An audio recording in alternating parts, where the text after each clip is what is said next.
Depuis le premier microscope optique mis au point par Zacharias Janssen en 1590 et son amélioration par Anthony van Leeuwenhoek en 1660, le microscope optique a connu de nombreux progrès techniques pour permettre aujourd'hui des observations dynamiques à l'échelle cellulaire au grossissement maximal d'environ 2000 pour une résolution d'environ 0,2 micromètres.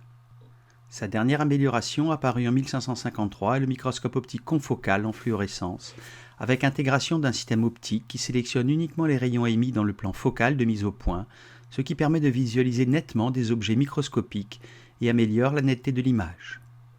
La source de lumière du microscope confocal est un réseau de lasers qui fournit des sources monochromatiques de lumière selon les besoins.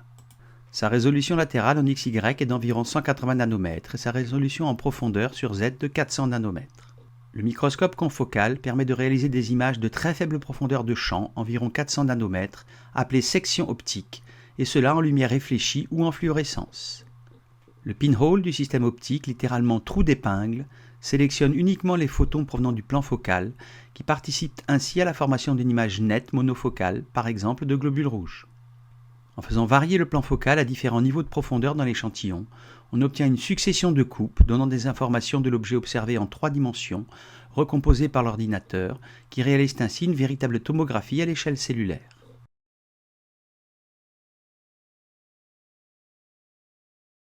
L'objectif de cette expérience d'observation est de mettre en évidence en microscopie confocale avec fluorescence l'entrée d'ions calcium dans des globules rouges humains.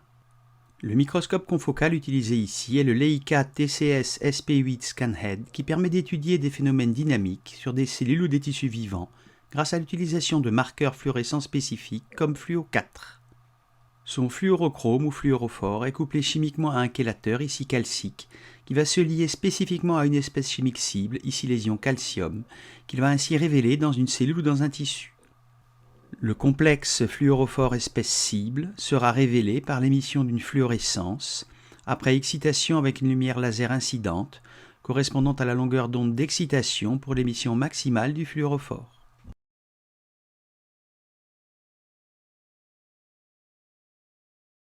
Pour cela, on utilise fluo 4, une sonde fluorescente chimérique synthétique, dont le fluorophore est lié chimiquement à son chélateur calcique. Lorsque la sonde est excitée avec un laser centré sur son pic d'absorption dans la couleur cyan autour de 488 nanomètres, l'émission de photons par le fluorophore sera principalement dépendante de la présence de calcium dans le milieu.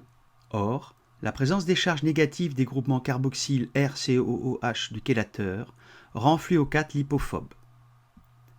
Pour la rendre lipophile et lui permettre de traverser la membrane cytoplasmique et de rentrer dans les globules rouges, un groupement acétoxyméthylester est fixé sur la fonction carboxyle, mais cette liaison rend la sonde inactive aux ions calcium. Cependant, une fois dans le cytoplasme, des estérases cytosoliques transforment fluo 4 AM en fluo 4 actif, capable de se lier aux ions calcium et de répondre à une excitation laser cyan à 488 nanomètres.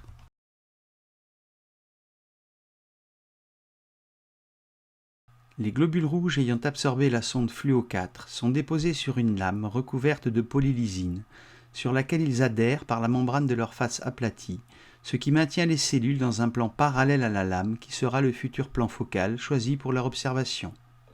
Avec des globules rouges, qui sont des disques biconcaves de 2 micromètres d'épaisseur, le mode confocal n'est pas forcément nécessaire.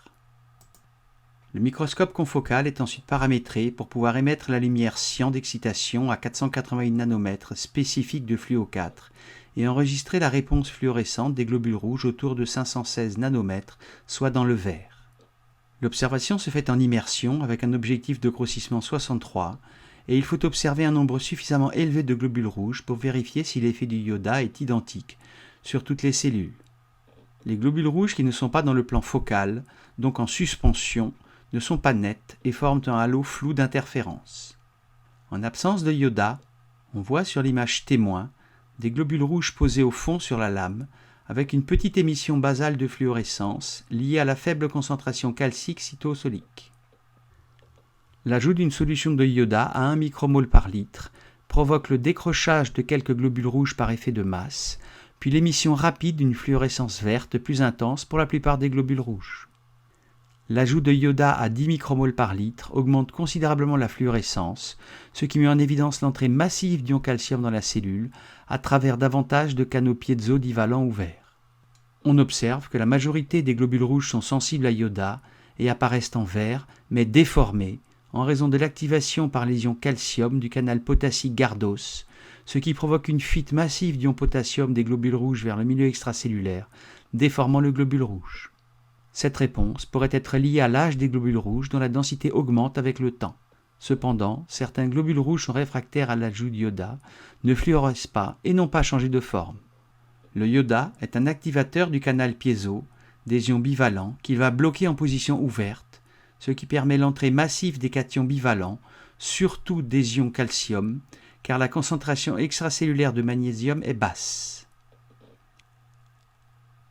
Les ions calcium vont alors diffuser dans le sens de leur gradient, du milieu extracellulaire de concentration initiale élevée de 1 millimolaire vers le cytosol, jusqu'à équilibre des concentrations calciques autour de 1 millimolaire.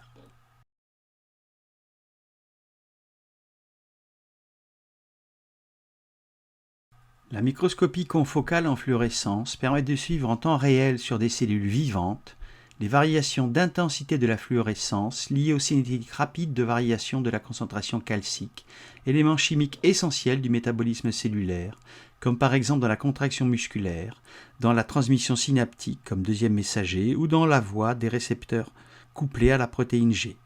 Il est alors possible de suivre dans l'espace et dans le temps l'émission de fluorescence et donc la localisation de la molécule cible recherchée, ainsi que sa cinétique dans le microvolume cellulaire. Les progrès techniques du microscope optique, notamment avec le microscope confocal à fluorescence, en font un outil indispensable en biosciences dans les laboratoires, car il permet d'étudier des phénomènes dynamiques sur des cellules ou des tissus vivants, contrairement au microscope électronique à transmission.